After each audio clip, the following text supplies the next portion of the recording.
Objectif News vous présente l'interview de 18h.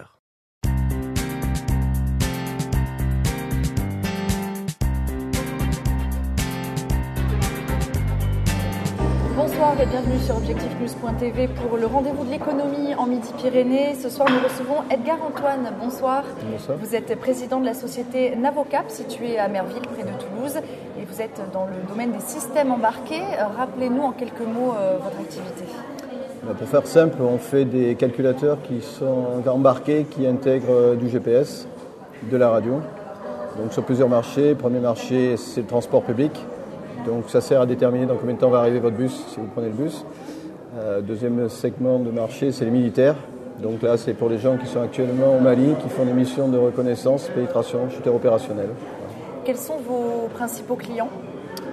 Les principaux clients dans le transport public, ce sont les autorités organisatrices de transport public. Donc on peut citer le STIF, c'est le syndicat de transport d'Île-de-France. Il y a Saint-Brieuc, Saint-Nazaire, Montbéliard. Malheureusement, il n'y a plus Toulouse. Depuis combien de temps ? Toulouse ? Depuis le dernier renouvellement de l'appel d'offres, donc ça doit faire maintenant 2 ans. Quels sont les projets de développement pour votre entreprise ? Est-ce que cette année vous travaillez sur des nouveaux marchés, des nouveaux clients ? Quelles sont les perspectives ? Une PME de 40 personnes, ça bouge tout le temps. Donc des nouveaux projets, il y en a. Projets en termes de diversification. Donc transport public, on est numéro 1 sur les transports interurbains, numéro 2 en transport urbain. Et donc là, on cherche à diversifier notre offre pour l'élargir, puisque les besoins évoluent tout le temps et donc il faut évoluer par rapport à ça.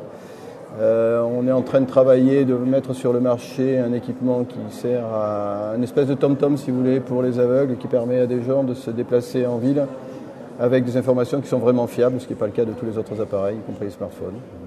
En termes de chiffre d'affaires, comment se situe Navocap ?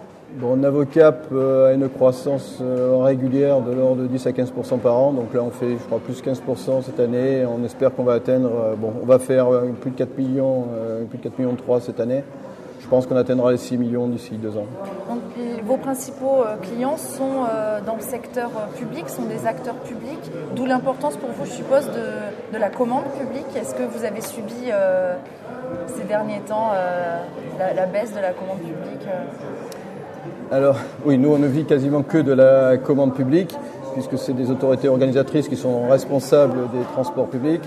Est-ce qu'on a subi la crise ? Non, on a quelque part la chance que, puis à la crise, moins les gens prennent leur voiture personnelle, donc utilisent les transports en commun. Plus on utilise les transports en commun, plus ça pose des problèmes pour les gestionnaires de transports en commun, et donc ils ont besoin de nos outils.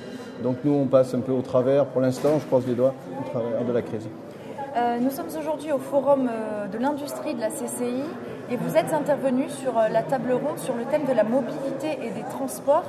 Quel message avez-vous voulu faire passer aux chefs d'entreprise et politiques présents Le message que j'ai voulu faire passer est assez simple. On nous demande à nous de créer des emplois. Je me sens tout à fait responsable. Et effectivement, ça fait partie de mon boulot aussi de permettre à nos jeunes d'avoir du boulot. Mais pour créer du boulot, il faut gagner des affaires. Okay, pour gagner des affaires dans notre business, dans tous les business, il faut donner confiance à celui qui va vous acheter.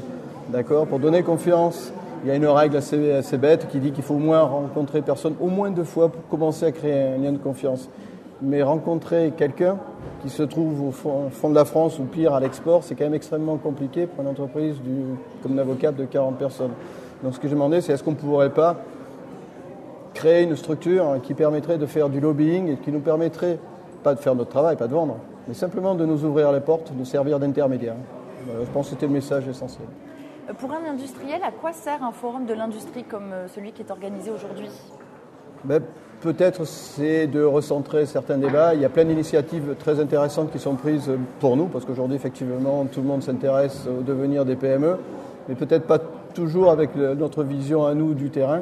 Et donc ça peut-être donner des pistes, de nouvelles pistes pour essayer d'améliorer en fait l'emploi, parce que l'objectif quand même à terme c'est d'améliorer l'emploi chez nous. Il y a des rencontres aujourd'hui B2B qui sont prévues. Est-ce que vous êtes aussi là pour faire du business au-delà d'échanger avec vos partenaires ?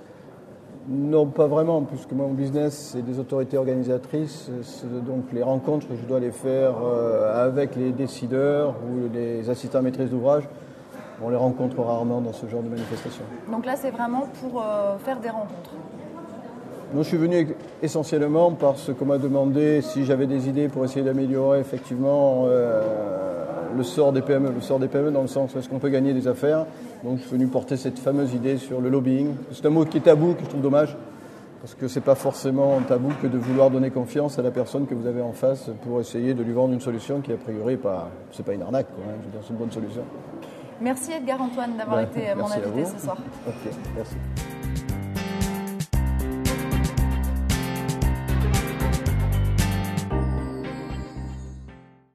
Objectif News vous a présenté l'interview de 18h.